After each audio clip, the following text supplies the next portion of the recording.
ജീവിതത്തിന് അനുഗ്രഹത്തിനായിട്ട് ഭവിക്കുവാൻ അവിടുത്തെ കൃപകളുമാറാകണമേ. അവയെ സൂക്ഷിച്ചു നോക്കുന്ന കണ്ണുകളൊക്കെയും അവയെ ഗ്രഹിക്കുവാൻ ആഗ്രഹിക്കുന്ന മനസ്സുകളെയും കർത്താവയോട് അനുഗ്രഹിക്കണമേ. നിന്റെ തിരുവചനത്തിന്റെ നന്മ കൊണ്ട് ഞങ്ങളുടെ കുടുംബങ്ങളെയും ഞങ്ങളുടെ ഇടവകകളെയും ഞങ്ങളുടെ സമൂഹത്തെ അവിടുന്ന് വാഴ്ത്തി അനുഗ്രഹിക്കുമാറാകണമേ.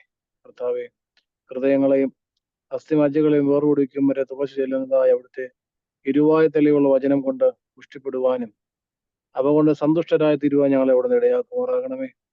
ഞങ്ങൾ നിനക്കും നിന്റെ ഏകജാതത്തിന്റെ പരിശുദ്ധ റൂഹായിക്കും ഇപ്പോഴും എപ്പോഴും എന്നേക്കും സ്തുതിയും സ്തോത്രവും സമർപ്പിക്കുവാനായിട്ട് തന്നെ.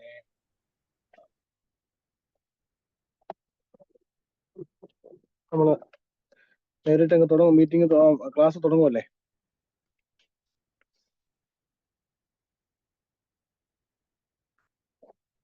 നമ്മൾ ആദ്യത്തെ 2 ചാപ്റ്റേഴ്സ് കംപ്ലീറ്റ് ചെയ്തു. 3ാമത്തെ ചാപ്റ്റർ തുടങ്ങുന്നത്. എന്തെങ്കിലും ഡൗട്ട് ഉള്ളവരാരെങ്കിലും ഉണ്ടെങ്കിൽ ഒന്ന് ചോദിച്ചാൽ നമുക്ക് ക്ലിയർ ചെയ്തിട്ട് മുമ്പോട്ട് പോകാമായിരുന്നു.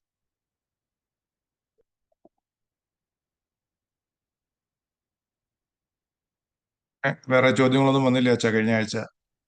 ഇല്ല, ഫോർച്ചുനേറ്റ്ലി ഓർ അൺഫോർച്ചുനേറ്റ്ലി വേറെ ക്വസ്റ്റ്യൻസ് ഒന്നും കഴിഞ്ഞ ആഴ്ച കിട്ടിയില്ല. ചോദ്യം ഇല്ലായിരിക്കും. ഇല്ലെങ്കിൽ നമുക്കെന്നാല് 3ാമത്തെ ചാപ്റ്ററിലേക്ക് കിടക്കാം. 3ാമത്തെ ചാപ്റ്റർ കുറച്ചും കൂടി നമ്മൾ സീരിയസ് ആയിട്ട് പഠിക്കേണ്ട ഒരു വിഷയമാണ്. നമ്മൾ അങ്ങനെ സാധാരണ ബൈബിൾ വായനയിൽ നമുക്ക് മനസ്സിലാക്കേണ്ടി വന്നിട്ടില്ലാത്ത ഒരു ഭാഗമാണ്. പഴയ നിയമ പാഠം എന്ന് പറഞ്ഞ ടെക്സ്റ്റ്, വിവർത്തനം, ട്രാൻസ്ലേഷൻ ആൻഡ് കാനോൻ. കാനോൻ എന്താണെന്നുള്ളത് നമുക്ക് അറിയാൻ പറ്റും. കാനോൻ എന്ന വാക്കിന്റെ അർത്ഥം മെഷറിംഗ് റോഡ് എന്നാണ്. മലയാളത്തിൽ അളവുകോൽ എന്ന് പറയും. അളവുകോൽ എന്നാണ് അതിന്റെ അർത്ഥം, കാനോൻ എന്ന വാക്കിന്റെ അർത്ഥം. അല്ലെങ്കിൽ നമ്മൾ നിയമം എന്നൊക്കെ പറയാറുണ്ട്, അല്ലെങ്കിൽ ക്രൈറ്റീരിയൻ എന്നൊക്കെ പറയാറുണ്ട്. എന്തൊക്കെ ക്രൈറ്റീരിയൻ ഉപയോഗിച്ചുകൊണ്ടാണ് വേദപുസ്തകത്തിലെ പുസ്തകങ്ങളെ കൺഫേം ചെയ്തിരിക്കുന്നത്, ഫൈനലൈസ് ചെയ്തിരിക്കുന്നത് എന്നുള്ളതിനാണ് കാനോൻ എന്ന വാക്കുകൊണ്ട് ഉദ്ദേശിക്കുന്നത്. വേദപുസ്തക കാനോൻ, ജാമ്യ കൗൺസിൽ എന്നൊക്കെ നിങ്ങൾ കേട്ടിട്ടുണ്ടായിരിക്കും. പഴയ നിയമ പാഠത്തിന്റെ നമ്മൾ പ്രത്യേകമായിട്ട് ഷെയർ ചെയ്തിരിക്കുന്ന ഭാഗത്ത് തന്നെ നോക്കിയാൽ അറിയാം, 2 പ്രധാനപ്പെട്ട ഭാഷയാണ്. ശരിക്കും പറഞ്ഞാൽ 2 ഭാഷയല്ല. നമ്മൾ മലയാളവും നമ്മുടെ തൃശ്ശൂർ സ്ലാങ് എന്നൊക്കെ പറയുന്ന പോലെ മറ്റൊരു സ്ലാങ് ആണ്. എബ്രായ ഭാഷയുടെ ഒരു സ്ലാങ് ആണ് അരമായ ഭാഷ. അപ്പോ അത് അരമായ ഭാഷയിലും എബ്രായ ഭാഷയിലുമാണ് എഴുതപ്പെട്ടിരിക്കുന്നത് എന്നാണ് അവിടെ.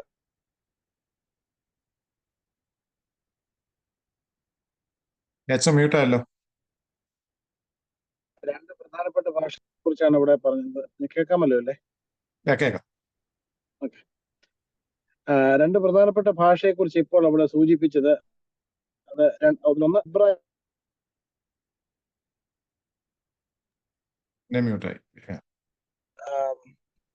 കേൾക്കുന്നുണ്ടോ പറയുന്നത്? കേൾക്കുന്നുണ്ട്. അച്ഛന്റെ മ്യൂട്ട് ആവുന്നേ ഉള്ളൂ പ്രശ്നം. മ്യൂട്ട് ആയിരുന്നാൽ മതി. ആ സ്ക്രീനെ അച്ഛന് കാണാമല്ലോ മ്യൂട്ട് ആവുന്നെങ്കിൽ. അതെ, എനിക്ക് ഇടയ്ക്ക് 2 പ്രാവശ്യം ഫോൺ കോൾ വന്നു, അപ്പോഴാണ് മ്യൂട്ട് ആയത്. അപ്പൊ അതാ ഞാൻ ചോദിച്ചത്. ഇപ്പൊ കേൾക്കാമല്ലോ അല്ലേ? കേൾക്കാം. ഓക്കെ, ഞാൻ ഫോൺ കോൾ കട്ട് ചെയ്തതുകൊണ്ടാണ് ഞാൻ ചോദിച്ചത്. ഓക്കെ, അപ്പൊ ഞാൻ പറഞ്ഞു അത് എബ്രായ ഭാഷയെ കുറിച്ചാണ്. എബ്രായ ഭാഷയുടെ പ്രത്യേകത, അവിടെ എഴുതിയിരിക്കുന്ന ഷേമിയ ഭാഷ എന്നൊക്കെ പറയുമ്പോൾ നമുക്ക് പെട്ടെന്ന് അതെന്തോ വലിയ സംഭവമാണോ എന്നൊക്കെ തോന്നും. ഷേമിയ ഭാഷ എന്ന് പറഞ്ഞാൽ സെമിറ്റിക് ലാംഗ്വേജ് എന്ന് മാത്രമേ ഉള്ളൂ അതിന്റെ അർത്ഥം. സെമിറ്റിക് ലാംഗ്വേജ് എന്ന് കേട്ടിട്ടുണ്ടായിരിക്കും നിങ്ങൾ. സെമിറ്റിക് ലാംഗ്വേജ് പറഞ്ഞാൽ മിഡിൽ ഈസ്റ്റേൺ രാജ്യങ്ങളിൽ ഉണ്ടായ ഭാഷകൾക്കാണ് ഈ സെമിറ്റിക് ലാംഗ്വേജ് എന്ന് പറയുന്നത്. അറബി ഭാഷ, അരാമ്യ ഭാഷ, സുറിയാനി ഭാഷ, എബ്രായ ഭാഷ, ഇവയ്ക്കെല്ലാം ഉള്ള ഒരു പ്രത്യേകതയാണ്, അവയെ ഒരുമിച്ച് വിളിക്കുന്ന പേരാണ് സെമിറ്റിക് അല്ലെങ്കിൽ ഷേമിയ വംശജ ഭാഷ എന്നൊക്കെ പറയുന്നത്. നമ്മൾ സാധാരണ ഭാഷകൾ, ഇൻഡോ യൂറോപ്യൻ ലാംഗ്വേജസ് എല്ലാം ഇടത്തുനിന്ന് വലത്തോട്ടിടുന്നവയാണ്. Malayalam, Hindi, English, Portuguese, Spanish, അതുപോലെ റഷ്യൻ, മിക്കവാറും ഇൻഡോ യൂറോപ്യൻ ലാംഗ്വേജ് ഫാമിലിയിൽപ്പെട്ട ഭാഷകളെല്ലാം എഴുതുന്നത് ഇടത്തുനിന്ന് വലത്തോട്ടാണെങ്കിൽ ഈ സെമിറ്റിക് ലാംഗ്വേജിൽ എഴുതുന്നത് വലത്തുനിന്ന് ഇടത്തോട്ടാണ് എന്നുള്ളതാണ് പ്രധാനപ്പെട്ട പ്രത്യേകത. പിന്നീട് വരുന്ന എബ്രായ വേദപുസ്തകവും വേദപുസ്തകത്തിന്റെ കൈയെഴുത്തും എന്നുള്ളതാണ് അടുത്ത ഭാഗം വരുന്നത്. ഏകദേശം 500 വർഷങ്ങൾക്ക് മുൻപാണ് ആദ്യമായിട്ട് എബ്രായ ബൈബിൾ അച്ചടിച്ചതെന്നും അത് വടക്കേ ഇറ്റലിയിലെ സോൻസിനോ എന്ന സ്ഥലത്ത് AD 1488 ആദ്യത്തെ എബ്രായ ബൈബിൾ അച്ചടിക്കപ്പെട്ടു എന്ന് നമ്മൾ കാണുന്നുണ്ട്. നമുക്കറിയാമായിരിക്കും, ഹെർമൻ ഗുട്ടൻബർഗിന്റെ കാലഘട്ടത്തിലാണ് അച്ചടി ആരംഭിക്കുന്നതെന്നും അതിനുശേഷമാണ് പുസ്തകങ്ങളെല്ലാം ചുരുളുകളിൽ നിന്ന് മാറി അച്ചടി സങ്കേതത്തിലൂടെ പുസ്തകങ്ങളായിട്ട് പുറത്തു വന്നത് നമുക്കറിയാം. 1500-കളിലാണ് വേദപുസ്തകം അച്ചടിക്കപ്പെടുന്നത്. 500 വർഷം എന്നൊക്കെ പറഞ്ഞാൽ നമ്മൾ ഈ പുസ്തകം അച്ചടിച്ച സമയത്തിന് മുമ്പ് 500 വർഷം, ഇപ്പൊ അത് ഏകദേശം ഒരു 50 വർഷം കൂടെ കൂടി കാണുമെന്ന് വിചാരിച്ചു. 550 വർഷമെങ്കിലും ആയി കാണുമായിരിക്കണം. 1488 എന്ന് പറയുമ്പോൾ 1500-നോടടുത്ത് എത്തുന്നതേ ഉള്ളൂ. അപ്പൊ ഓൾമോസ്റ്റ് ഒരു 40-നോടടുത്ത് വർഷം, 540-നോടടുത്ത് വർഷം ആയിട്ടുണ്ട്. അതുപോലെ തന്നെ അത് ഞാൻ ആദ്യത്തെ ക്ലാസ്സിൽ സൂചിപ്പിച്ചിരുന്നു, ഈ ശാസ്ത്രിമാരെ കുറിച്ച്. ശാസ്ത്രിമാർ എന്ന് പറയുന്ന ഒരു വിഭാഗം അന്നുണ്ടായിരുന്നുവെന്നും അത് ചുരുളുകൾ എല്ലാവർക്കും അക്സസബിൾ അല്ലാത്തത് കൊണ്ട് അത് തിരുവെഴുത്തുകളൊക്കെയും പകർത്തി എഴുതി ഓരോ സിനഗോഗുകളിലേക്ക് എത്തിക്കുന്ന ജോലിയായിരുന്നു ഈ ശാസ്ത്രിമാർക്കുണ്ട്. ആവശ്യക്കാർക്കൊക്കെയും തിരുവെഴുത്തുകളെ പകർത്തി എഴുതി കൊടുക്കുന്ന ജോലിയായിരുന്നു എന്ന് നമ്മൾ കണ്ടിട്ടുണ്ട്. അതുപോലെ തന്നെ അതിന് വളരെ അധികം സീരിയസ് ആയി ചെയ്തുകൊണ്ടിരുന്ന ഒരു ജോലിയായിരുന്നു ഈ ശാസ്ത്രിമാരുടെ ജോലി, പകർത്തി എഴുത്തെന്ന് പറഞ്ഞ ജോലി. അവരൊരുപാട് അതിനെക്കുറിച്ച് പഠനം നടത്തുകയും അതിന്റെ വേർഡ് ടു വേർഡ് ട്രാൻസ്ലേഷൻ ഒരു അർത്ഥം പോലും നഷ്ടപ്പെടാതെ അവർ പുതിയ ഒരു വേർഷനായിട്ട് അവരുടേതായിട്ടുള്ള കൈയെഴുത്തിൽ അത് മറ്റുള്ളവർക്ക് അവതരിപ്പിക്കുന്ന ജോലിയായിരുന്നു അവർക്കുണ്ടായത്. അതിനുശേഷം 1488 15-ാം നൂറ്റാണ്ടിന്റെ അവസാന ഭാഗം എത്തിയപ്പോഴാണ് ആദ്യമായിട്ട് പഴയ നിയമം പ്രിന്റ് ചെയ്ത് അല്ലെങ്കിൽ അച്ചടിച്ച് നമുക്ക് കിട്ടാൻ തുടങ്ങിയത്. അപ്പൊ അങ്ങനെ അച്ചടിക്കുന്ന സമയത്തുണ്ടാകുന്ന ചില പ്രയാസങ്ങളെ കുറിച്ച് അടുത്ത ഭാഗത്തിൽ പറയുന്നത്. ചിലപ്പോഴൊക്കെ അക്ഷരങ്ങൾക്കോ ചില വാക്കുകൾക്കോ ഒക്കെ ചില മാറ്റങ്ങളൊക്കെ ഉണ്ടാകാൻ സാധ്യത ഉണ്ട്. അച്ചടി വരുന്ന സമയത്ത് സാധാരണഗതിയിൽ അച്ചുകൂടം നിങ്ങൾ കേട്ടിട്ടുണ്ടായിരിക്കും. അതിനെ ഈ എന്താ പറയുന്നത്, ഡൈ എന്ന് പറയും. ഓരോ ഡൈ ആയിട്ട് ഓരോ അക്ഷരങ്ങളാണ് അതിൽ ഉപയോഗിക്കുന്നത്. ആ ഡൈ അതിൽ മഷി ഉരട്ടി പേപ്പറിൽ പ്രസ് ചെയ്യുമ്പോഴായിരുന്നു അന്നൊക്കെ അച്ചടി പ്രിന്റിങ് നടന്നുകൊണ്ടിരുന്നത്. അതുകൊണ്ട് ചിലപ്പോഴൊക്കെ ചില അക്ഷരങ്ങൾ എഴുത്ത് ഭാഷയിൽ നിന്നും ചില വ്യത്യാസങ്ങൾ വന്നിരുന്നു. അക്ഷരങ്ങൾക്കും വാക്കുകൾക്കൊക്കെ അതുകൊണ്ട് ചില അർത്ഥ വ്യത്യാസങ്ങളൊക്കെ വന്നിട്ടുണ്ട്. അപ്പോഴൊക്കെ അങ്ങനെയുള്ള ചില അർത്ഥ വ്യത്യാസങ്ങളും ചില പിശകുകളും തെറ്റുകളും ഒക്കെ ഈ വേദപുസ്തകത്തിന്റെ പകർത്തി എഴുത്തിലും സംഭവിച്ചിട്ടുണ്ട് എന്നും നമുക്ക് മനസ്സിലാക്കാൻ തക്കവണ്ണം സാധിക്കുന്നുണ്ട്. പക്ഷെ എന്നാലും വലിയ വ്യത്യാസങ്ങളോ അല്ലെങ്കിൽ അർത്ഥ വ്യതിയാനങ്ങളോ ഒന്നും സംഭവിക്കാത്ത രീതിയിൽ യഥാർത്ഥമായ പഴയ നിയമത്തിന്റെ മൂലവുമായി ബന്ധപ്പെട്ട ഒരു പരിഭാഷയാണ് 1488 ഉണ്ടായതെന്നും പിന്നീട് നിരവധി എഴുത്തുകളും കൈയെഴുത്തുകളും തർജ്ജമകളും ട്രാൻസ്ലേഷൻസും ഒക്കെ പഴയ നിയമത്തിൻ്റെതായിട്ട് ഉണ്ടായിട്ടുണ്ട്. പഴയ നിയമത്തിന്റെ പ്രധാന ഭാഷാ അന്തരങ്ങളെ കുറിച്ചാണ് പിന്നീട് വരുന്നത്. അത് ഞാൻ ഒരിക്കലൊന്ന് സൂചിപ്പിച്ചിരുന്നു, എന്നാലും ഒന്നുകൂടി ഒന്ന് അവതരിപ്പിക്കാം. പഴയ നിയമം എബ്രായ ഭാഷ 4 ഒരു പ്രത്യേക ഭാഷകളിലാണ് പ്രധാനമായും ആദിമ കാലഘട്ടങ്ങളിൽ, പ്രത്യേകിച്ച് യേശുക്രിസ്തുവിന്റെ കാലഘട്ടങ്ങളിൽ ഒക്കെയും അവതരിപ്പിച്ചിരുന്നത്. അതില് ഒന്നാമത്തേത് ഗ്രീക്ക് ഭാഷയാണ്. അത് സെപ്റ്റുവജിന്റ് എന്നാണ് ഗ്രീക്ക് ഭാഷയിലെ പഴയ നിയമത്തിന്റെ വ്യാഖ്യാനത്തിന്റെ പേര്. അതിന്റെ അർത്ഥം നിങ്ങൾക്ക് അറിയാമായിരിക്കും. 70 പിതാക്കന്മാർ ഒരുമിച്ച് ചേർന്നിരുന്ന് നടത്തിയ ഒരു ട്രാൻസ്ലേഷൻ ആയതുകൊണ്ടാണ് അതിന്റെ സെപ്റ്റുവജിന്റ്. സപ്റ്റ എന്ന് പറഞ്ഞ വാക്ക്, സെപ്റ്റംബർ എന്നൊക്കെ നമുക്ക് സപ്ത എന്നുള്ള മലയാളം വാക്കും എല്ലാം അതുമായിട്ട് ചേർന്ന് നമുക്ക് വായിക്കാവുന്നതാണ്. സെപ്റ്റുവജിന്റ് 70 പിതാക്കന്മാർ ചേർന്ന് എഴുതിയത് കൊണ്ടാണ് അതിന് അങ്ങനെ ഒരു പേര് വന്നിരിക്കുന്നത്. രണ്ടാമത്തേതാണ് സുറിയാനി ഭാഷ. അത് പെഷീത്ത എന്നാണ് രണ്ടാമത്തെ ട്രാൻസ്ലേഷന്റെ പേര്. സുറിയാനിയുടെ പേര് പെഷീത്ത എന്നാണ്. മിക്കവാറും നമ്മളുടെ സഭ ഉപയോഗിക്കുന്ന വേദപുസ്തകമൊക്കെ ബൈബിൾ സൊസൈറ്റിയുടെ മലയാളം വേദപുസ്തകം ഉൾപ്പെടെയുള്ള പല വേദപുസ്തകങ്ങളും നമ്മുടെ ഇങ്ങനെ ട്രാൻസ്ലേഷൻ നടത്തിയിരിക്കുന്നത് ഇപ്രകാരമുള്ള പെഷീത്ത വേദപുസ്തകത്തിൽ നിന്നുമാണ് എന്നും നമുക്ക് പ്രത്യേകമായിട്ട് മനസ്സിലാക്കാം. മൂന്നാമത്തേതാണ് പെഷീത്ത എന്ന വാക്കിന്റെ അർത്ഥം ലളിതം, സാധാരണം എന്നൊക്കെയാണ്. അത് വെരി സിമ്പിൾ എന്നൊക്കെയാണ് അതിന്റെ അർത്ഥം. അതുപോലെ തന്നെ വിശുദ്ധ ജെറോമിന്റെ പേരിൽ അറിയപ്പെടുന്ന ഒരു ഭാഷാന്തരമാണ് ലാറ്റിൻ ട്രാൻസ്ലേഷൻ. അതും കഴിഞ്ഞ ദിവസം സൂചിപ്പിച്ചിരുന്നു. അതിന്റെ പേര് വൾഗേറ്റ് എന്നാണ്. വേദപുസ്തകത്തിൽ ലാറ്റിൻ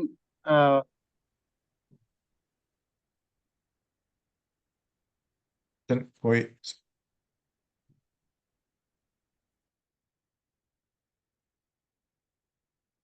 പിന്നെ സൗണ്ട് പോയി.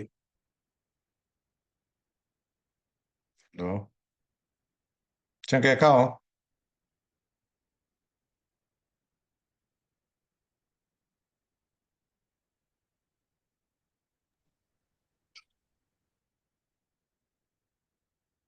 അച്ഛൻ മ്യൂട്ടിലല്ല, പക്ഷെ കേൾക്കുന്നില്ല ഇങ്ങോട്ട് പറയുന്നത്.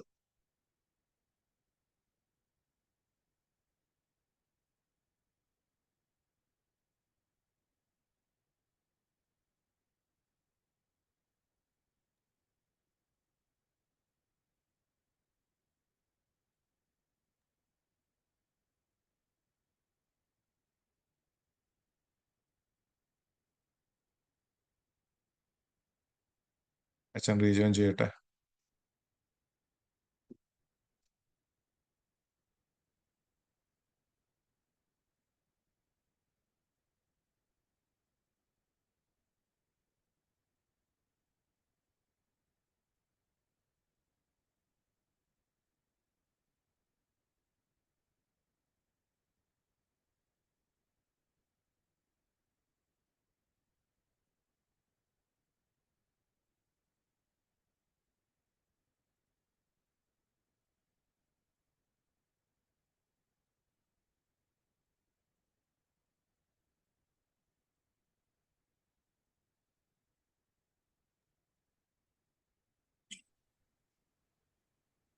അച്ഛൻ റീജോയിൻ ആയോ?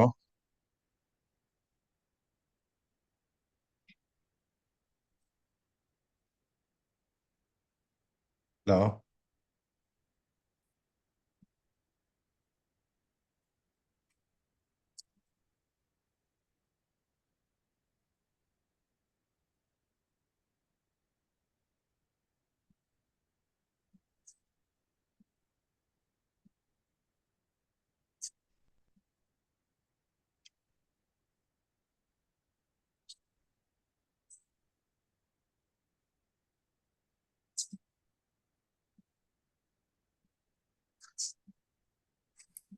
സാബു ഒരു സൂം യൂസർ എന്ന് പറഞ്ഞ് കാണിക്കുന്നവരാ? അത് സാബു ആണ്. അത് വേറെ ആരണ്ടാണ് സൂം യൂസർ. സാബു ഉണ്ടല്ലോ ലൈനിലെ. അച്ഛൻ എനിക്ക് തോന്നുന്നു മ്യൂട്ടല്ലായിരുന്നു, അച്ഛൻ അങ്ങ് ഡിസ്കണക്ട് ആയി. പിന്നെ റീജോയിൻ ചെയ്യാൻ നോക്കുന്നുണ്ടായിരിക്കും. Yeah, I can Alex wait.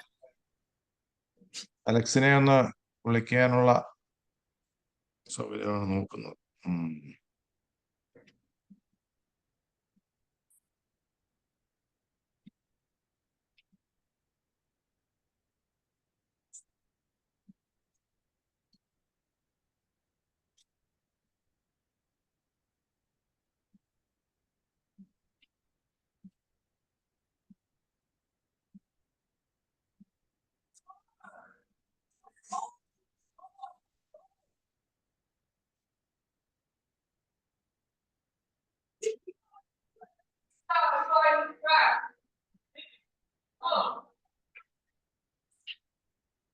ആരാണ് ഒന്ന് മ്യൂട്ട് ചെയ്തത് കേട്ടോ.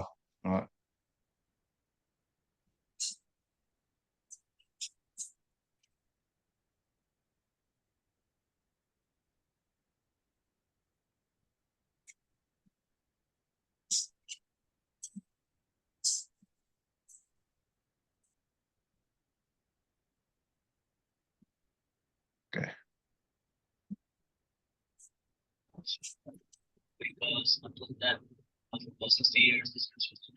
ജേക്കബ് മാത്യു അച്ഛൻ ജോയിൻ ചെയ്തിട്ടുണ്ടല്ലോ.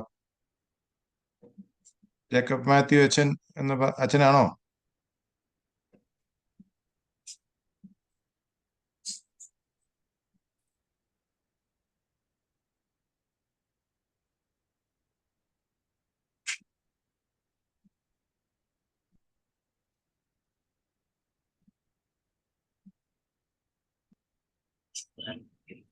ഹലോ, അച്ഛനല്ല, വൈഫാ ഷൈനി. ആണോ? എന്താ പറ്റി? അച്ഛനെ ജോയിൻ ചെയ്യാൻ പറ്റുന്നില്ലേ? ഏ അച്ഛന് ജോയിൻ ചെയ്യാൻ പറ്റുന്നില്ലേ? അച്ഛനല്ല, ഞാനാ ജോയിൻ ചെയ്തത് എന്റെ ക്ലാസ്സിൽ. ആണോ? ഓ, ക്ലാസ്സിന് അല്ലേ? Okay okay. അച്ഛന്റെ അച്ഛന്റെ ഫോൺ പേരിലാ കിടക്കുന്നത്. ആണോ ആണോ ഓക്കെ. Okay okay. മറ്റേ ക്ലാസ്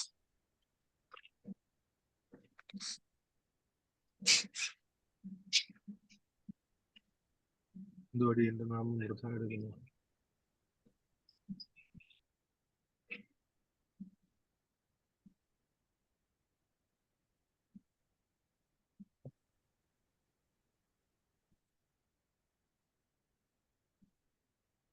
ആരുടെയും അച്ഛൻ്റെ ഫോണുണ്ടോ ഒന്ന് വിളിക്കാൻ? എൻ്റെ ഫോണില്ല അച്ഛൻ, ആക്ച്വലി അലക്സിനെ കോണ്ടാക്ട് ചെയ്യാനായിരുന്നു. Yeah. ഒന്ന് അച്ഛനെ ഒന്ന് വിളിക്കാൻ പറ്റുന്ന അറിയാമോ? ആരുടെയും നമ്പർ ഉണ്ടോ?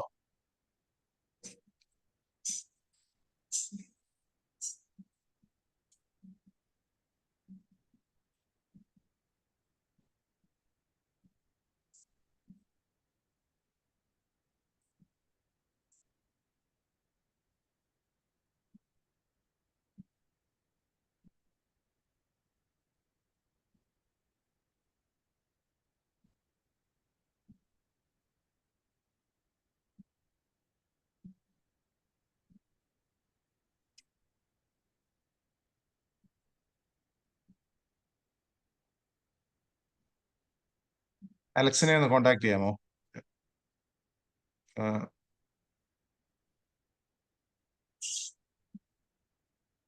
പൂവത്തൂറില്ലേ? ഒന്ന് കോണ്ടാക്ട് ചെയ്യാമോ അലക്സിനെ ഒന്ന് ഞാൻ ജോബി അച്ഛന്റെ നമ്പർ നോക്കാം, അച്ഛനെ ഒന്ന് കോണ്ടാക്ട് ചെയ്യാം ആദ്യം. അലക്സിനെ ഒന്ന് വിളിച്ചു പറഞ്ഞു എന്റെ ഫോൺ അങ്ങനെ ഡിസ്കണക്ട് വാട്സപ്പ് നമ്പർ എന്തേലും പോയി. ജോബിച്ചൻ നമ്പർ ഉണ്ടോ കയ്യില്?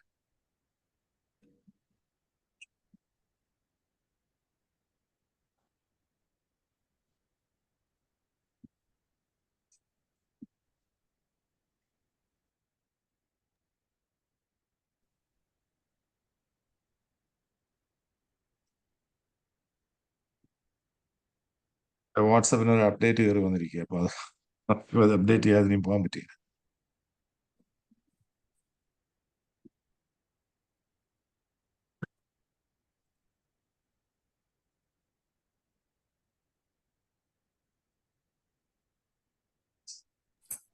സാബു, അച്ഛന്റെ കോള് വോയിസ് മെയിലിലേക്ക് പോവാം. അലക്സിന്റെ നമ്പർ എന്റെ കയ്യിൽ ഇപ്പൊ ഇല്ല, ഞാനൊന്ന് നോക്കട്ടെ.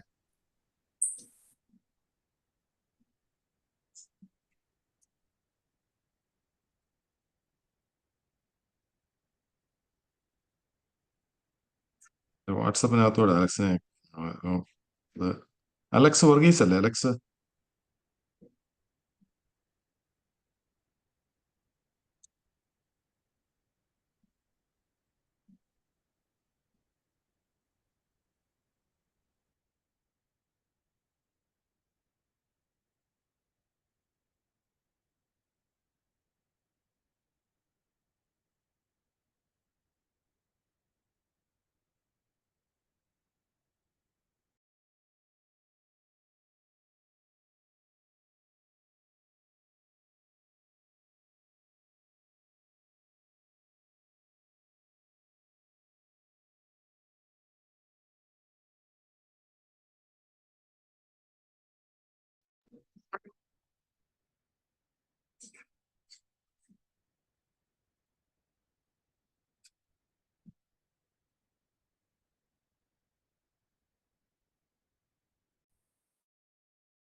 സാബു, ഞാൻ അലക്സിനെ കോണ്ടാക്ട് ചെയ്തു. അലക്സ് ഇപ്പം ജോബി അച്ഛനെ ഒന്നുകൂടെ കോണ്ടാക്ട് ചെയ്തു.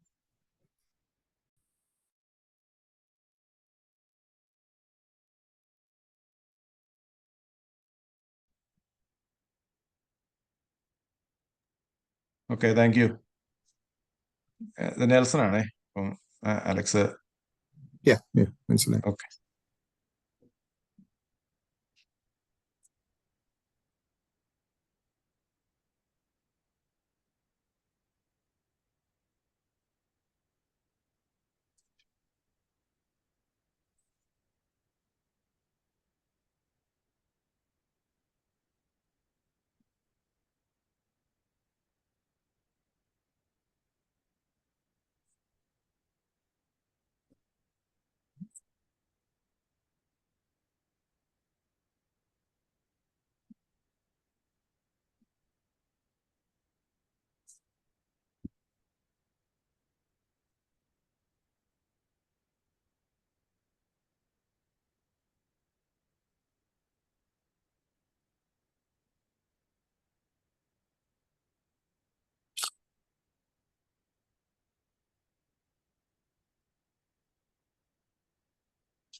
നെൽസൺ ചെയ്ത അലക്സ് ആണ്. പറഞ്ഞോ. ഞാനും വിളിച്ചിട്ട് എനിക്ക് റെസ്പോൺസ് കിട്ടുന്നില്ല കേട്ടോ. നമുക്ക് 2 minutes വെയിറ്റ് ചെയ്യാം. ജസ്റ്റ് ഒന്ന് നോക്കട്ടെ. ഓക്കെ.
ഓക്കെ.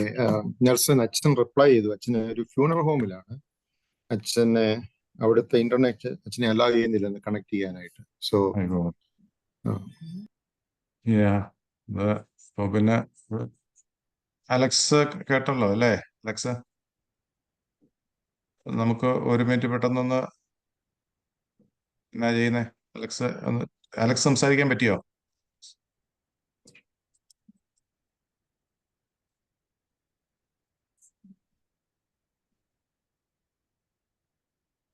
ഒരു മിനിറ്റ്. അലക്സ് ഇതിനകത്ത് ഉണ്ടായിരുന്നാ പറഞ്ഞു. അപ്പൊ ഒന്ന് അലക്സിന്റെ ഒരു ഫൈനൽ കൺഫർമേഷൻ ഒന്ന് കേട്ടോട്ടോ. അത് കഴിഞ്ഞ് we can decide how to proceed.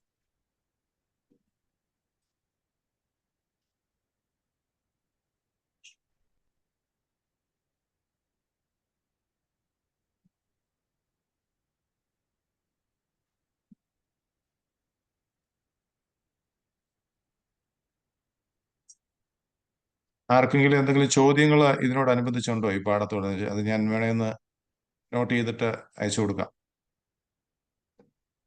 ഈ മെസ്സേജിലൊന്ന്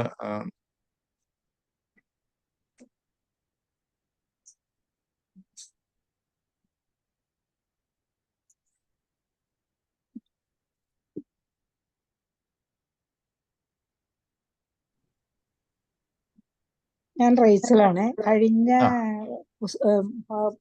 പുസ്തകം സഭ വളരുന്നതിന്റെ നോട്ട് അയച്ചു തീർന്നില്ല. അതങ്ങനെ അത് എഴുതി കഴിഞ്ഞ് കൊടുക്കാം. സമയം കഴിഞ്ഞിട്ടില്ലല്ലോ അല്ലെ? സമയം കഴിഞ്ഞിട്ടില്ല. നിങ്ങൾ കൊടുക്കുക. സമയം കൊടുക്കണം എന്നുള്ളതാണ്. 2 ആഴ്ച 3 ആഴ്ചക്കകത്ത് 3 weeks ആണ് സമയം. കൊടുക്കുക. ഓക്കെ. അച്ഛൻ ജോയിൻ ചെയ്തു. ജോബി അച്ഛനാണ്. കേൾക്കാമല്ലോ അല്ലേ? കേൾക്കാം അച്ഛൻ. എന്തോ something related with internet. It was not allowing me to connect. Now I think നിങ്ങൾക്ക് കേൾക്കാമെന്ന് വിചാരിക്കുന്നു. നമ്മുടെ ട്രാൻസ്ലേഷൻസിനെ കുറിച്ചാണ് പറഞ്ഞുകൊണ്ടിരുന്നത്. അപ്പം 4 ട്രാൻസ്ലേഷൻ: ഗ്രീക്ക്, ലാറ്റിൻ, അതുപോലെ സുറിയാനി. 4-മത്തേത് അരമായ ഭാഷയാണ്. സുറിയാനി ഭാഷയിലാണ് വൾഗേറ്റ്. അത് വിശുദ്ധ സെയിന്റ് ജെറോമിന്റെ പേര് അറിയപ്പെടുന്ന പുസ്തകമാണ്, ഒരു ട്രാൻസ്ലേഷൻ ആണ്. അരമായ ഭാഷയിലുള്ള ട്രാൻസ്ലേഷന്റെ പേര് ടാർഗും എന്ന്, TARGUM, മലയാളത്തിൽ താർഗും. ഈ 4 ഭാഷാന്തരങ്ങളാണ് പ്രധാനമായിട്ടും ആദ്യ നൂറ്റാണ്ടിൽ ഉണ്ടായിരുന്നത്. സെപ്റ്റുവജിന്റ് ഉണ്ടായ വർഷം BC 3-ാം നൂറ്റാണ്ടാണ്. യേശുക്രിസ്തുവിന് മുൻപ് ഉണ്ടായ ട്രാൻസ്ലേഷൻ BC 3-ാം നൂറ്റാണ്ട്, അതായത് മലാഖി പ്രവചനം BC 4-ാം നൂറ്റാണ്ടിലാണ്. അതായത് പഴയ നിയമത്തിന്റെ നമ്മൾ ഉപയോഗിക്കുന്ന അവസാനത്തെ പുസ്തകം ഉണ്ടായതിനു ശേഷം തൊട്ടടുത്ത നൂറ്റാണ്ടിലാണ് അതിന്റെ ഗ്രീക്ക് പരിഭാഷ ഉണ്ടാകുന്നത്. നമുക്കറിയാമായിരിക്കും യേശു ക്രിസ്തുവിന് മുമ്പ് വളരെ പ്രബലമായിട്ടുണ്ടായിരുന്ന ഒരു കൾച്ചറാണ് ഗ്രീക്ക് കൾച്ചർ എന്ന് നമുക്കറിയാം. അതായത് യേശു ക്രിസ്തുവിന് മുമ്പ് തുടങ്ങിയ ഒരു കായിക വിനോദമാണ് ഒളിമ്പിക്സ് എന്നും അത് ഗ്രീസിലാണ് തുടങ്ങിയതെന്നൊക്കെ നമുക്കറിയാം. അത്രമാത്രം ഡെവലപ്ഡ് ആയിരുന്നു യേശു ക്രിസ്തുവിന് മുമ്പ് പോലും അത്രമാത്രം ഡെവലപ്ഡ് ആയിട്ടുള്ള ഒരു സിറ്റുവേഷൻ ആയിരുന്നു ഗ്രീക്ക് കൾച്ചർ എന്ന് പറയുന്നത്. അപ്പൊ അതുകൊണ്ട് അവിടെ ഡെവലപ്ഡ് ആയിട്ടുള്ള ലാംഗ്വേജും അതിൻ്റെതായിട്ടുള്ള ലിറ്ററേച്ചർ ഒക്കെ ഉണ്ടായിക്കൊണ്ടിരുന്ന സമയം ഗ്രീക്ക് ഫിലോസഫേഴ്സിനെ കുറിച്ചൊക്കെ നമുക്കറിയാം. അരിസ്റ്റോട്ടിൽ, പ്ലേറ്റോ, സോക്രട്ടീസ് ഇങ്ങനെ ആൾക്കാരെയൊക്കെ അറിയാം. അവിടെ ഒത്തിരി ഗ്നോസ്റ്റിക് റൈറ്റിംഗ്സും ഒക്കെ ഉണ്ടായിക്കൊണ്ടിരുന്ന കാലഘട്ടത്തിൽ കുറച്ചും കൂടി ലിറ്ററേച്ചറിന് സാധ്യത കൂടുതൽ ഗ്രീക്ക് ഭാഷയിൽ ഉണ്ടായിരുന്നതുകൊണ്ട് ആദ്യമായിട്ട്, അതായത് 3-ാം BC നൂറ്റാണ്ട് യേശു ക്രിസ്തുവിന് മുൻപ് ഉണ്ടായ ഒരു ട്രാൻസ്ലേഷൻ ആണ് ഗ്രീക്ക് ട്രാൻസ്ലേഷൻ എന്ന് നമുക്ക് മനസ്സിലാക്കാൻ പറ്റും. അതുപോലെ തന്നെ ബാക്കിയുള്ള 3 ട്രാൻസ്ലേഷൻസിനെ കുറിച്ച് പറയാം. അത് യേശു ക്രിസ്തുവിന്റെ കാലഘട്ടത്തിന് ശേഷമാണ് ബാക്കി 3 ട്രാൻസ്ലേഷൻസ്, അതായത് അരമായ ഭാഷയിലെയും സുറിയാനി ഭാഷയിലെയും ലാറ്റിൻ ഭാഷയിലെയും ട്രാൻസ്ലേഷൻ ഉണ്ടാകുന്നത് അതിന് ശേഷമാണ്. അപ്പൊ അതുകൊണ്ട് തന്നെ ഒരു ക്രിസ്ത്യൻ ടീച്ചിങ്സിന്റെ ഒരു ഇൻഫ്ലുവൻസ്, ക്രിസ്തീയ സഭയുടെയും അതിന്റെ പഠിപ്പിക്കലിന്റെ ഒരു സ്വാധീനം ഇതിന് ശേഷം ഉണ്ടായ 3 ട്രാൻസ്ലേഷൻസിലും ഉണ്ടായിരുന്നു എന്ന് നമുക്ക് മനസ്സിലാക്കാൻ പറ്റുന്നുണ്ട്. അതുപോലെ തന്നെ ഇനി അടുത്ത ഒരു ഭാഗം എന്ന് പറയുന്നത് വിവർത്തനങ്ങളുടെ പ്രയോജനം എന്നുള്ള അടുത്ത ഭാഗം. അതായത് മൂലഭാഷയിൽ നിന്നും മറ്റ് ഭാഷകളിലേക്ക് വേദപുസ്തകം വിവർത്തനം ചെയ്യുമ്പോഴുള്ള 2 ഗുണങ്ങൾ. അതിൽ ഒന്നാമത്തെ ഗുണം, എബ്രായ മൂലഗ്രന്ഥത്തിലെ മനസ്സിലാക്കുവാൻ വൈഷമ്യമുള്ള ഭാഗങ്ങൾ, പദങ്ങൾ എന്നിവ പുരാതന തർജ്ജമകളുമായി താരതമ്യം പഠനം നടത്തുമ്പോൾ അർത്ഥം വ്യക്തമായി ഗ്രഹിക്കുവാൻ സാധിക്കും. രണ്ടാമത്തേത്, എബ്രായ മൂലഗ്രന്ഥത്തിൽ വിട്ടുപോയ ഭാഗങ്ങളുടെ വിടവുകൾ നികത്തുവാൻ പുരാതന ഭാഷാന്തരങ്ങൾ സഹായിക്കുന്നു. അതായത് നമുക്ക് ഒറ്റയടിക്ക് ചില എബ്രായ ഭാഷകളിലുള്ള വാക്കുകൾ വായിക്കുമ്പോൾ നമുക്ക് ഇന്നത്തെ കോണ്ടെക്സ്റ്റ് നിൽക്കുമ്പോൾ അത് മനസ്സിലാക്കാൻ സാധിക്കത്തില്ല. ഒരു ഉദാഹരണം പറയുവാണെങ്കിൽ, എബ്രായ ഭാഷയിലല്ല, പുതിയ നിയമത്തിൽ നമ്മൾ മലയാള വേദപുസ്തകത്തിൽ വായിക്കുമ്പോൾ യോഹന്നാന്റെ ആഹാരം വെട്ടുക്കിളിയും കാട്ടുതേനും ആയിരുന്നു എന്ന് നമ്മൾ വായിക്കുന്നുണ്ട്. അത് ഒറ്റ വായനയിൽ നമുക്ക് മനസ്സിലാക്കുന്നത് വെട്ടുക്കിളി എന്ന് പറയുന്നത് ഒരു ഇൻസെക്ട് ആണ് എന്നൊക്കെ നമ്മൾ ചിന്തിക്കാൻ കാരണം നമ്മൾക്ക് ഇന്നത്തെ ഒരു ഭാഷാന്തരം പരിശോധിക്കുമ്പോൾ നമ്മുടെ ഇന്നത്തെ സിറ്റുവേഷൻ നമ്മൾ ചിന്തിക്കുമ്പോൾ അതൊരു ലോക്കസ്റ്റ്, ഇംഗ്ലീഷിൽ വായിക്കുമ്പോൾ പോലും അതൊരു ഇൻസെക്ട് ആയിട്ട് നമുക്ക് വായിക്കാൻ മനസ്സിലാക്കാൻ സാധിക്കത്തുള്ളൂ. കാരണം നമുക്ക് ലോക്കസ്റ്റ് എന്ന പേരിൽ അതിനെ മാത്രമേ അറിയാവൂ. പക്ഷെ എന്നാൽ ലോക്കസ്റ്റിന് പകരം കപ്സ എന്ന പേരിൽ ഒരു മരം എന്നും അതിന്റെ ഇലയും ചെടിയും ആ ചെടിയുടെ ഇലയും മറ്റുമാണ് യോഹന്നാൻ സ്നാപകൻ ആഹാരമായിട്ട് ഭക്ഷിച്ചിരുന്നതെന്നും ഒക്കെയാണ് ശരിക്കുമുള്ള സത്യം. പക്ഷെ അത് കാലഘട്ടങ്ങൾ കഴിഞ്ഞ് കൾച്ചറൊക്കെ ഇങ്ങനെ മാറി മാറി വന്നു കഴിഞ്ഞപ്പോൾ ആ വാക്ക് കേട്ടപ്പോൾ പെട്ടെന്ന് നമുക്ക് നമ്മുടെ കൾച്ചറുമായിട്ട്, നമ്മുടെ കോണ്ടെക്സ്റ്റുമായിട്ട് നമ്മൾ ചേർത്ത് ചിന്തിക്കുമ്പോൾ ഈ ലോക്കസ്റ്റ് എന്ന് പറയുന്നത് ഒരു ജീവിയായിട്ട് ചിലപ്പോഴൊക്കെ നമ്മൾ അതിനെ തെറ്റിദ്ധരിച്ചു പോകാറുണ്ട്. അപ്പൊ അങ്ങനെയൊക്കെയുള്ള ചില വാക്കുകൾ കേൾക്കുമ്പോൾ, പ്രത്യേകിച്ച് മലയാളത്തിൽ നമ്മൾ ഈ അടുത്ത സമയത്തൊക്കെ കേൾക്കാൻ തുടങ്ങിയ വാക്കാണ് അടിപൊളി. അടിപൊളി എന്ന് പറഞ്ഞു കഴിഞ്ഞാൽ ഒരു കാലത്ത് മോശം എന്നൊരർത്ഥത്തിൽ ഉപയോഗിച്ചിരുന്ന ഒരു വാക്കാണ്. അത് തല്ലിപ്പൊളി അല്ലെ അടിപൊളി എന്നൊക്കെ പറഞ്ഞു കഴിഞ്ഞാൽ വേറൊരു അർത്ഥത്തിൽ ഉപയോഗിച്ചിരുന്ന വാക്ക്. പക്ഷെ ഇപ്പോ ഏറ്റവും നല്ലത് സൂപ്പർ എന്നുള്ള രീതിയിലാണ് ആ വാക്ക് ഉപയോഗിക്കുന്നത്. ഓരോ കോണ്ടെക്സ്റ്റ് അനുസരിച്ച് സെയിം വാക്കിന്റെ തന്നെ അർത്ഥങ്ങൾ അതിഭീകരമായിട്ട് മാറിക്കൊണ്ടിരിക്കും. പക്ഷെ അത് ചില തർജ്ജമകൾ, അത് സുറിയാനിയിൽ നിന്നും അല്ലെങ്കിൽ എബ്രായ ഭാഷയിൽ സുറിയാനിയിലേക്കും അതുപോലെ ഗ്രീക്കിലേക്കും ഒക്കെ തർജ്ജമ ചെയ്യുമ്പോൾ അതിന്റെ തുല്യമായ വാക്കുകൾ ആ മറ്റൊരു ഭാഷയിൽ ഉപയോഗിക്കുന്നതും കൂടി വായിച്ചു നോക്കുമ്പോഴാണ് ശരിക്കും പറഞ്ഞാൽ അവിടെ പറയുന്ന എന്താണ് അതിന്റെ കോണ്ടെക്സ്റ്റ് എന്നോ അതിന്റെ അർത്ഥം എന്താണെന്നോ നമുക്ക് മനസ്സിലാക്കാൻ കുറച്ചും കൂടി സഹായിക്കുന്നത് ഈ ട്രാൻസ്ലേഷൻ ഉള്ളത് കൊണ്ടാണ്.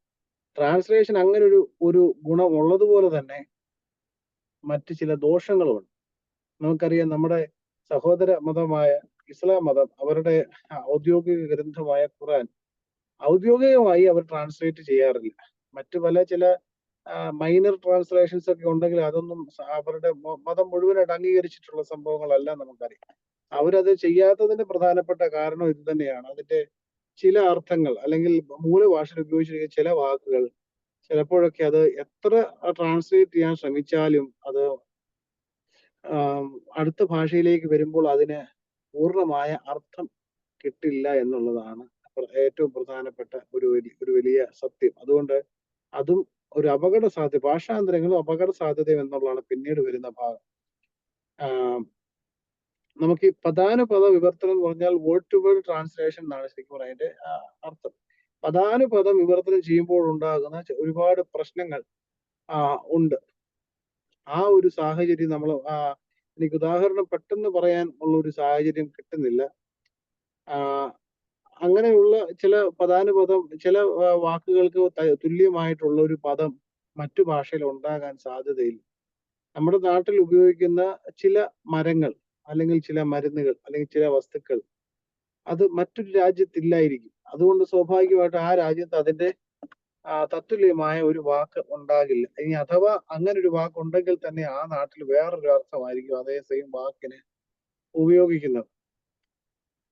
പെട്ടെന്ന് ഒരു ഉദാഹരണം ഞാൻ പറയാൻ ആലോചിച്ചിട്ടൊന്നും കിട്ടുന്നില്ല. നമ്മളിപ്പം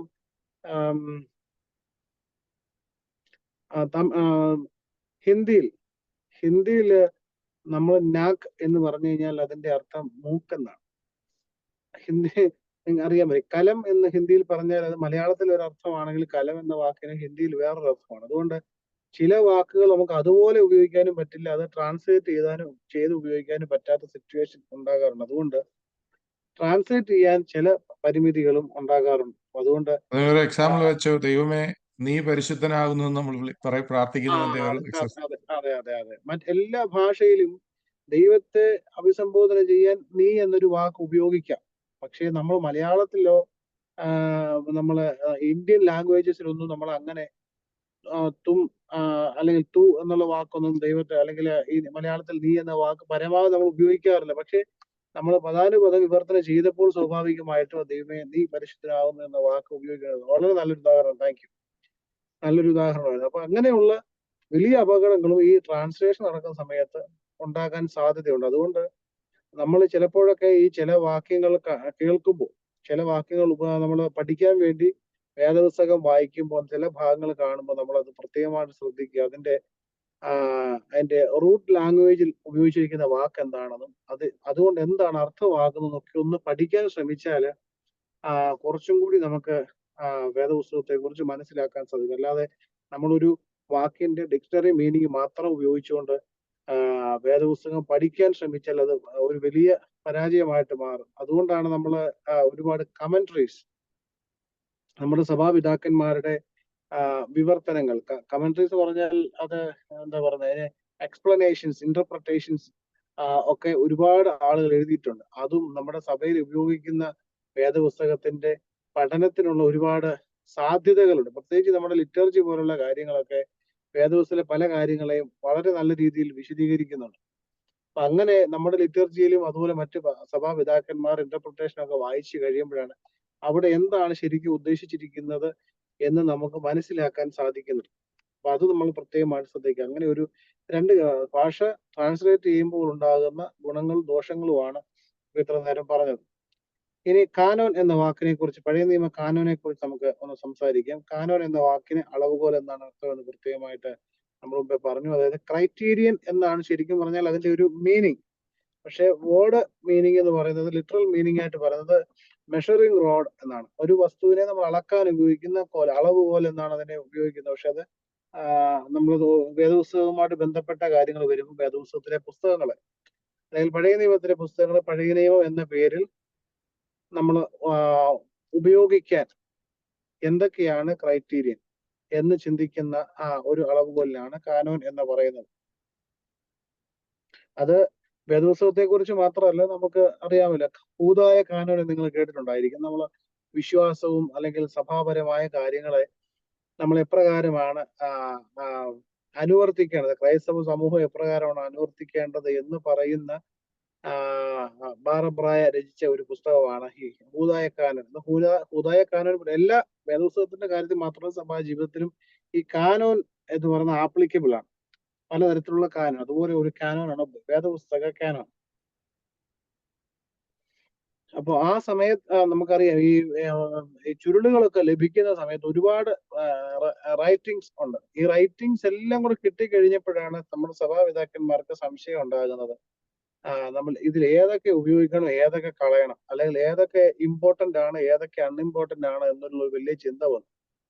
അപ്പൊ അങ്ങനെയുള്ള സമയത്താണ് ഇതുപോലെയുള്ള വേദപുസ്തക കാനൂൻ ഉണ്ടാകാൻ സാഹചര്യം ഉണ്ടായത്. അതിലേതൊക്കെ ഉണ്ടാകണം, അങ്ങനെ ഒരു ഡിവിഷൻ. അപ്പോൾ ഇമ്പോർട്ടന്റ് ആയിട്ടുള്ള പുസ്തകങ്ങളെ വേദപുസ്തകത്തിന്റെ ഭാഗമായി ഉൾപ്പെടുത്താൻ വേണ്ടിയാണ് അതിന് ഇങ്ങനെ ഒരു കാനോൻ ഉണ്ടാകാനുള്ള പ്രധാനപ്പെട്ട കാരണം. അപ്പൊ അതുകൊണ്ട് നമുക്ക് മനസ്സിലാക്കാവുന്ന ഒരു കാര്യമാണ്, ചിലപ്പോഴൊക്കെ ഈ ഡ്യൂട്രോ കാനനിക്കൽ ബുക്സ് എന്ന് പറഞ്ഞുകൊണ്ടൊരു ഒരു വിഭാഗം പുസ്തകങ്ങളെ കുറിച്ച് നിങ്ങൾ അപ്പോക്രിഫ എന്ന പുസ്തകങ്ങളെ കുറിച്ചൊക്കെ കേട്ടിട്ടുണ്ടായിരിക്കും. അപ്പൊ ഇങ്ങനെ അപ്പോക്രിഫ ഗണത്തിൽപ്പെട്ട പുസ്തകങ്ങൾ, അപ്പോക്രിഫ എന്ന് പറഞ്ഞാൽ അതിന്റെ അർത്ഥം മറയ്ക്കപ്പെട്ടതെന്നാണ്.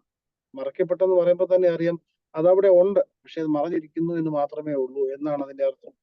അപ്പൊ അങ്ങനെയുള്ള ചില പുസ്തകങ്ങളെ പോലും നമുക്ക് ഉപയോഗിക്കാൻ പറ്റാത്തതിന്റെ കാരണവും ഇത് തന്നെയാണ്. അല്ലെങ്കിൽ ചില പ്രത്യേക വേദപുസ്തകങ്ങൾ ഉപയോഗിക്കാൻ പറ്റാത്തതിന്റെ കാരണവും ഇതുപോലുള്ള കാനൂനുമായി ബന്ധപ്പെട്ട ചില കാരണങ്ങൾ കൊണ്ടാണ്. അവർക്ക് അത് എന്തെങ്കിലും ചില കാരണങ്ങൾ കൂടെ വേദപുസ്തകത്തിന്റെ ഭാഗമായി ഉൾപ്പെടുത്താൻ സാധിക്കാതെ പോയത് കൊണ്ട് ആ പുസ്തകങ്ങൾ ആ വേദപുസ്തകത്തിന്റെ ഭാഗമല്ലാതിരിക്കുന്നു. വേറെ ചില വേദപുസ്തകത്തിൽ ആ പുസ്തകങ്ങൾ കൂടി ഉൾക്കൊള്ളിച്ചിരിക്കുന്നു എന്ന് നമുക്ക് കാണാനായിട്ട് സാധിക്കുന്നു.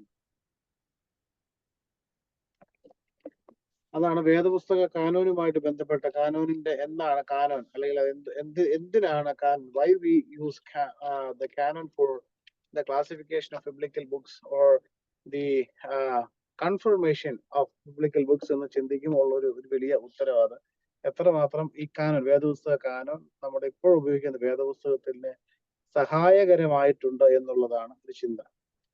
അതിനോടനുബന്ധിച്ച് ഒരു ചോദ്യം വെച്ചുള്ളത്, ഈ കാനോൻ അവർ യഹൂദന്മാരുടെ കാനോനാണ്, 70 പേര് രൂപീകരിച്ച കാനോനല്ലേ. അപ്പൊ അവര് ചെയ്ത് ക്രിസ്തീയ മതം ഉപയോഗിക്കുന്ന കൂടുതൽ ബുക്സ് എടുത്ത് കളഞ്ഞു എന്നുള്ളത് ഒരു ഇങ്ങനെ ഒരിടത്ത് മനസ്സിലാക്കുന്നുണ്ട്. അത് ശരിയാണോ അങ്ങനെ പറയുന്നത്? ഈ കാനോനിക ബുക്കിനകത്ത് അവരെടുത്തു കളഞ്ഞത് 70 പേര് കൂടി ചെയ്താണല്ലോ സെപ്റ്റാഗ്രിസ്റ്റ്. അതിനകത്ത് ക്രിസ്തുമതം കൂടുതൽ ഉപയോഗിച്ചിരുന്ന പുസ്തകങ്ങൾ എടുത്ത് കളഞ്ഞു എന്നൊരു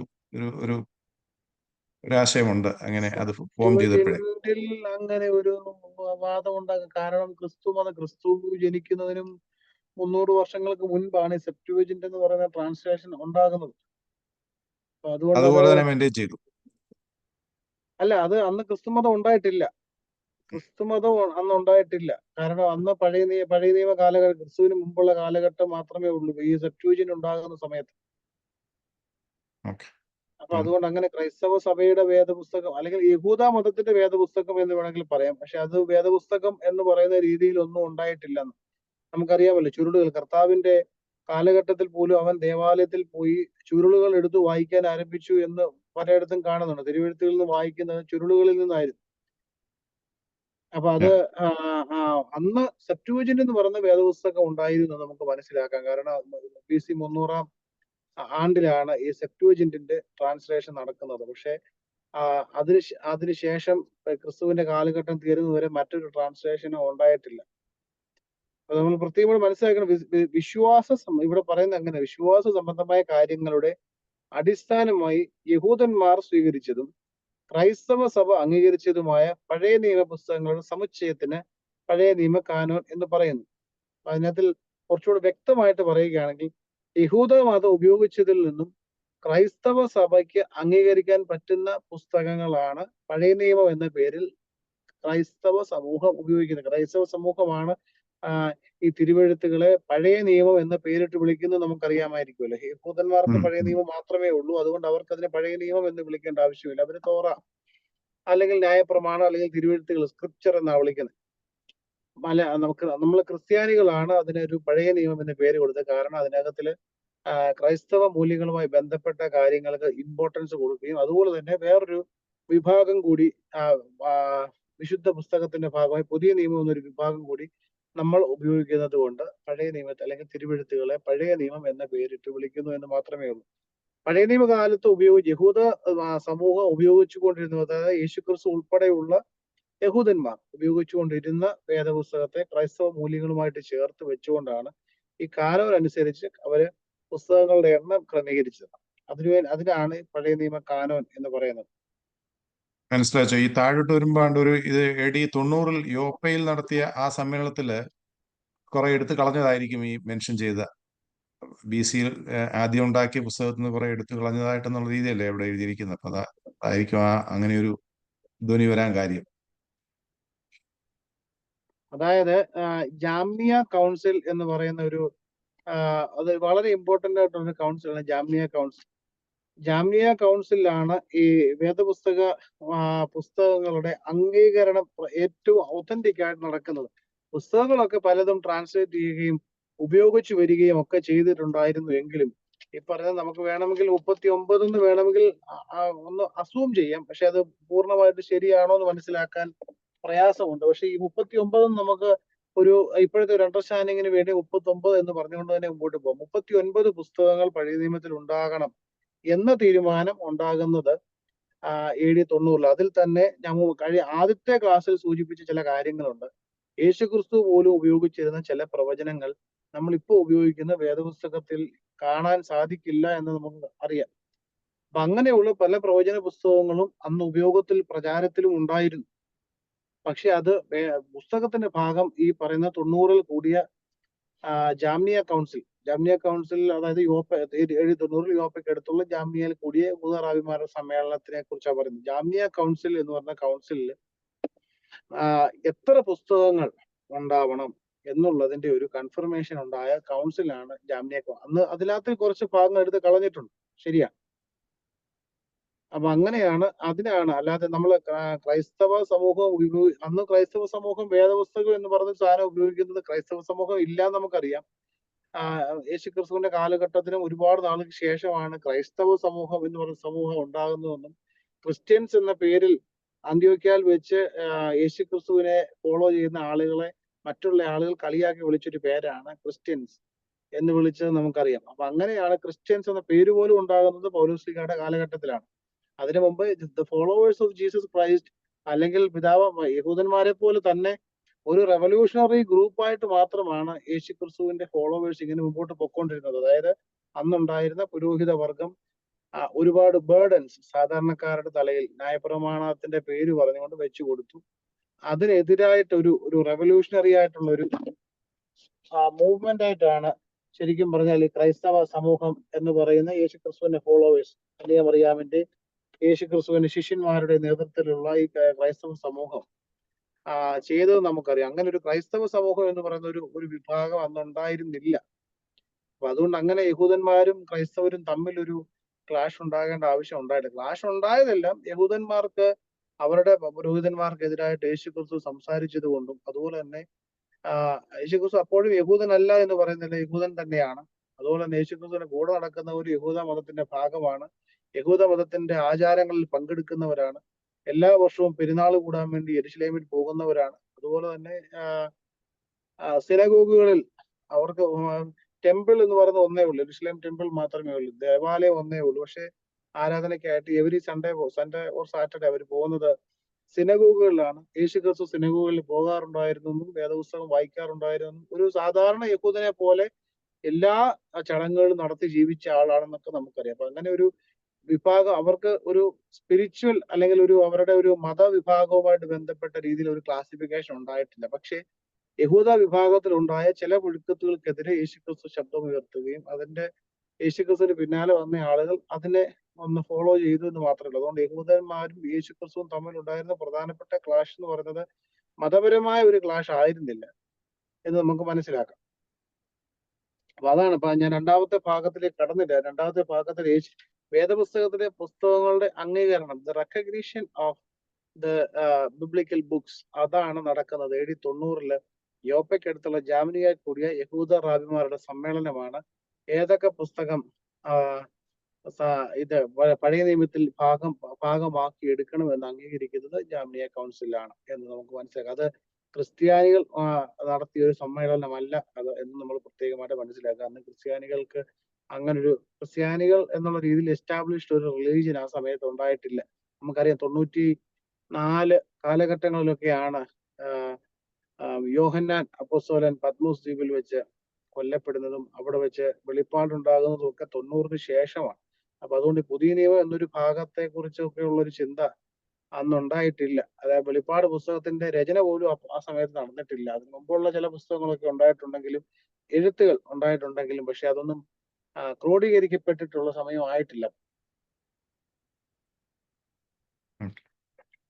പിന്നീട് വരുന്ന അതിനകത്തിലെ 3 ഭാഗത്തെ കുറിച്ച് നമ്മൾ നേരത്തെ പറഞ്ഞിരുന്നു. അതായത് പഴയ നിയമത്തിന്റെ 3 ഭാഗങ്ങൾ. അതിനകത്തില് ജാമിനിയ കൗൺസിലിൽ അംഗീകാരം ലഭിച്ച ആദ്യത്തെ ഭാഗം മോശയുടെ 5 പുസ്തകങ്ങൾ, പഞ്ചഗ്രന്ഥങ്ങൾ അറിയപ്പെടുന്ന തോറ എന്ന് പറയുന്ന പുസ്തകമാണ്. അതുപോലെ തന്നെ രാജാക്കന്മാരുടെ 2-ാം പുസ്തകം 22-ാം അധ്യായത്തിന്റെ 10-ാം വാക്യത്തിൽ നമ്മൾ വായിക്കും. ആർക്കെങ്കിലും ബൈബിൾ ഉണ്ടെങ്കിൽ ഒന്ന് വായിക്കുവാണെങ്കിൽ നമുക്ക് എന്താണെന്ന് മനസ്സിലാക്കാൻ പറ്റും. യോശിയ രാജാവിന്റെ കാലത്ത് യെരുശലേം ദേവാലയം പുതുക്കി പണിയുന്ന കാലഘട്ടത്തിൽ ന്യായപ്രമാണ പുസ്തകം കണ്ടതായി സൂചന പറയുന്നുണ്ട്. 2 രാജാക്കന്മാർ 22:10 ആരെങ്കിലും ഒന്ന് വായിക്കാമോ?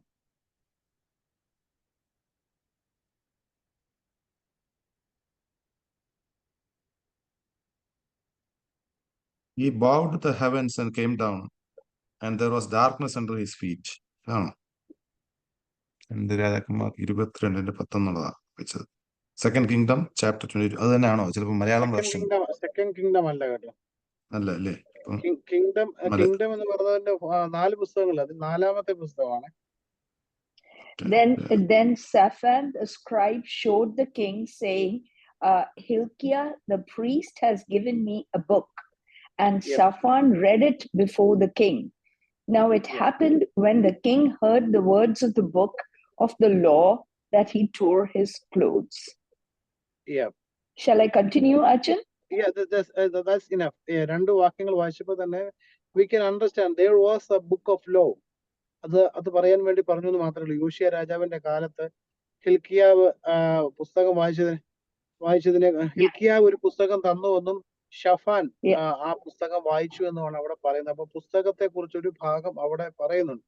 അതുപോലെ തന്നെ ബാബിലോണിയ പ്രവാസം കഴിഞ്ഞ് യെരൂശലേമിലേക്ക് മടങ്ങിയ എസ്ര ശാസ്ത്രി ന്യായപ്രമാണം കൊണ്ടുവന്നതായിട്ടും നെഹമ്യാവിനോട് ചേർന്ന് ആദരവോടെ പരസ്യമായി വായിച്ചു കേൾപ്പിച്ചതായും രേഖപ്പെടുത്തി. എസ്രായുടെ പുസ്തകം, നെഹമ്യാവിന്റെ പുസ്തകം വായിക്കുന്നത് നമുക്കറിയാം. അതെല്ലാം യെരൂശലേം ദേവാലയത്തിന്റെ ഒരു റീകൺസ്ട്രക്ഷനെ കുറിച്ച് പറയുന്ന ഭാഗമാണ്. നിങ്ങൾക്ക് അതിനെക്കുറിച്ചൊക്കെ അറിയാമായിരിക്കും. ബാബേൽ പ്രവാസത്തിന്റെ സമയത്തൊക്കെ യെരൂശലേം ദേവാലയം നശിപ്പിക്കപ്പെടുന്നതും പിന്നീട് അതിന്റെ റീകൺസ്ട്രക്ഷനും ഒക്കെ നമുക്കറിയാം. അതിനുശേഷം റീകൺസ്ട്രക്ഷൻ നടത്തിയ ആൾക്കാരാണ് എസ്രായും നെഹമ്യാവും ഒക്കെ നമുക്കറിയാം. അതിനെക്കുറിച്ച് വിശദീകരിക്കേണ്ട ആവശ്യമില്ല. അപ്പൊ അവിടെയും ഈ പുസ്തകങ്ങളെ കുറിച്ചുള്ള ഒരു സൂചന അവിടെയൊക്കെ നമുക്ക് കിട്ടുന്നുണ്ട്. അതുപോലെ അസീറിയൻ പ്രവാസത്തിൽ നിന്ന് മടങ്ങി വന്ന ശമര്യക്കാരും യെരൂശലേമ്യരുമായി പിണങ്ങി മാറിയപ്പോഴും ശമര്യർ അംഗീകരിച്ച ഏക പഴയ നിയമ ഗ്രന്ഥ സമുച്ചയം പഞ്ചഗ്രന്ഥമായിരുന്നു. ആ പഞ്ചഗ്രന്ഥത്തിന്റെ ഒരു ഇമ്പോർട്ടൻസിനെ കുറിച്ചാണ് പറഞ്ഞത്. ന്യായപ്രമാണം എന്ന പേരിൽ ഡ്യൂട്രോണമി എന്ന വാക്കിന്റെ ഒരു അർത്ഥത്തെ കുറിച്ചൊക്കെ ഞാൻ കഴിഞ്ഞ ദിവസം പറഞ്ഞിരുന്നു. 2-ാം പ്രമാണം അല്ലെങ്കിൽ സെക്കൻഡ് ലോ എന്നാണ് ഡ്യൂട്രോണമി എന്ന വാക്കിന്റെ അർത്ഥം. നോമോസ് എന്ന് പറഞ്ഞാൽ ലോ എന്നാണ് അർത്ഥം. അപ്പൊ അങ്ങനെ ആ ന്യായപ്രമാണം ആദ്യത്തെ 5 പുസ്തകങ്ങളെ വളരെയധികം ഇമ്പോർട്ടൻസോടുകൂടി യഹൂദ സമൂഹം ഉപയോഗിച്ചിരുന്നു. അതാണ് ആദ്യമായി അംഗീകരിച്ച പുസ്തകം. അതുപോലെ അസീറിയൻ പ്രവാസം, ബാബിലോണിയൻ പ്രവാസമല്ല, അസീറിയൻ പ്രവാസത്തിൽ നിന്നും മടങ്ങി വന്ന സമയത്ത് അവര് അംഗീകരിച്ച ഏക ഗ്രന്ഥ സമുച്ചയവും പഞ്ചഗ്രന്ഥമായിരുന്നു.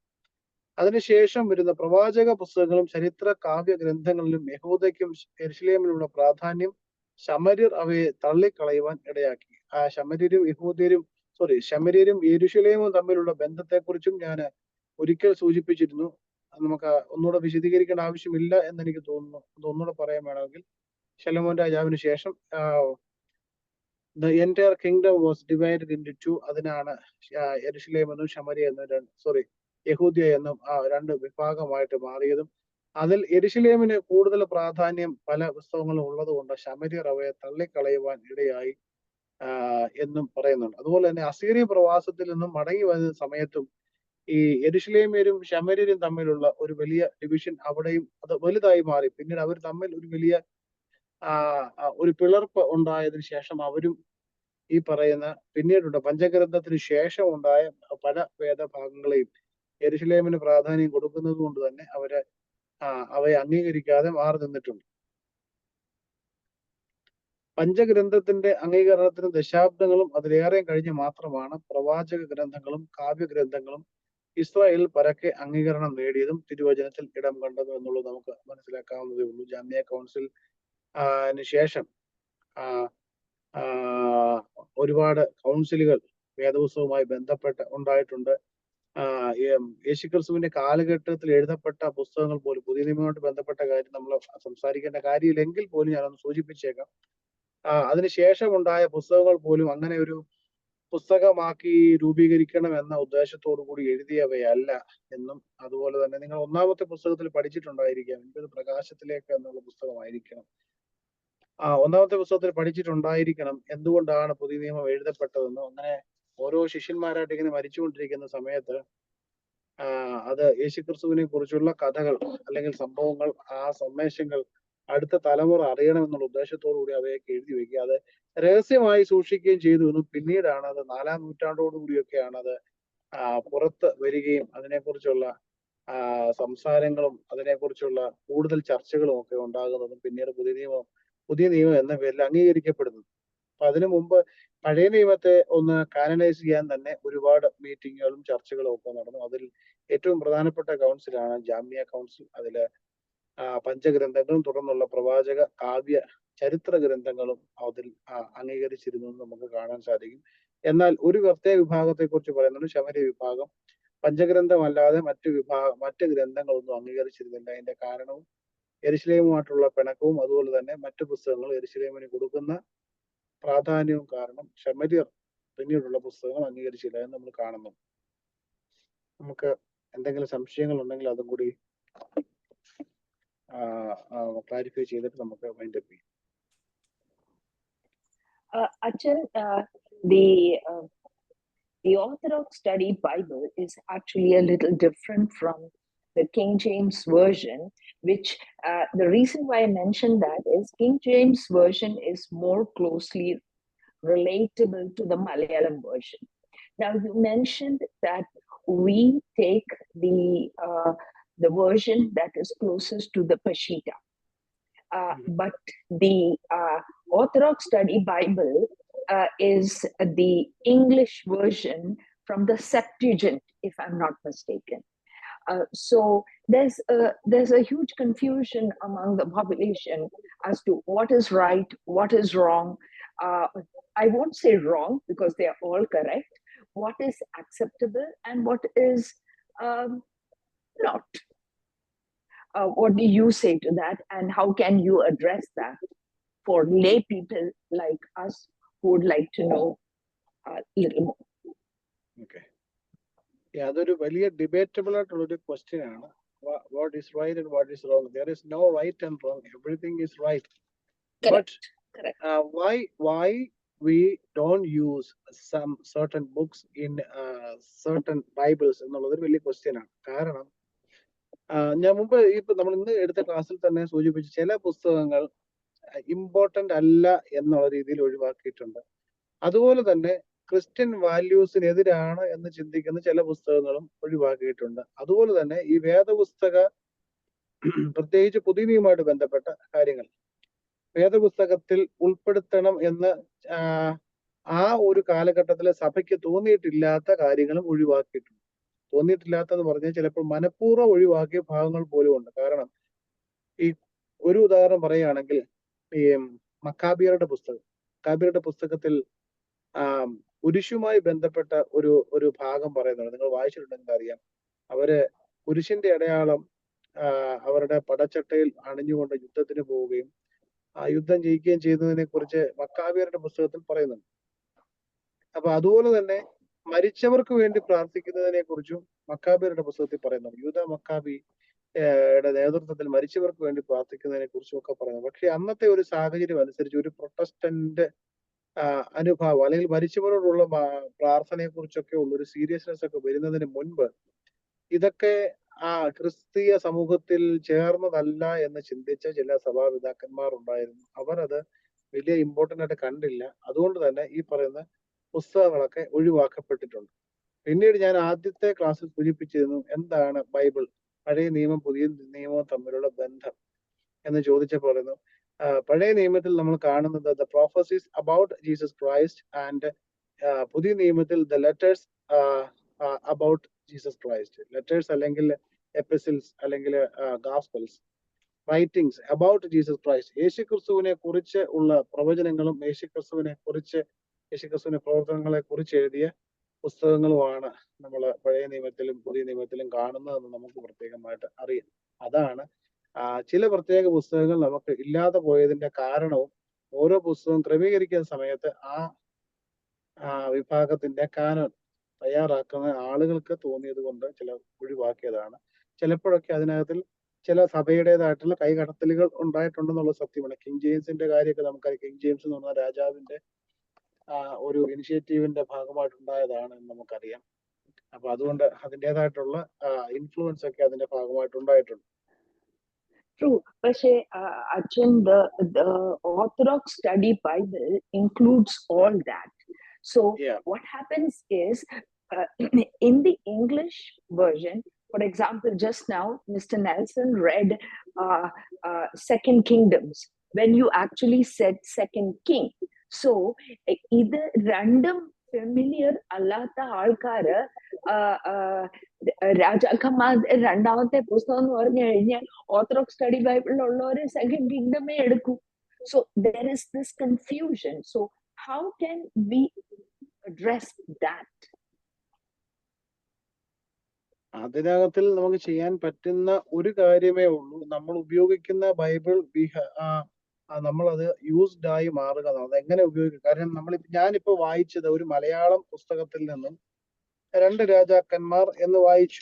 2 രാജാക്കന്മാർ എന്ന് പറഞ്ഞാൽ അത് മലയാള വേദപുസ്തകത്തിൽ രാജാക്കന്മാർ പുസ്തകം 2 എണ്ണമേ ഉള്ളൂ. അതുകൊണ്ടാണ് മലയാളത്തിൽ 1 രാജാക്കന്മാർ 2 രാജാക്കന്മാർ. പക്ഷെ എന്നാൽ അത് ഇംഗ്ലീഷ് നമ്മുടെ ഓർത്തഡോക്സ് സ്റ്റഡി ബൈബിളിലേക്ക് വരുമ്പോൾ 4 രാജാക്കന്മാരുടെ പുസ്തകങ്ങളുണ്ട്.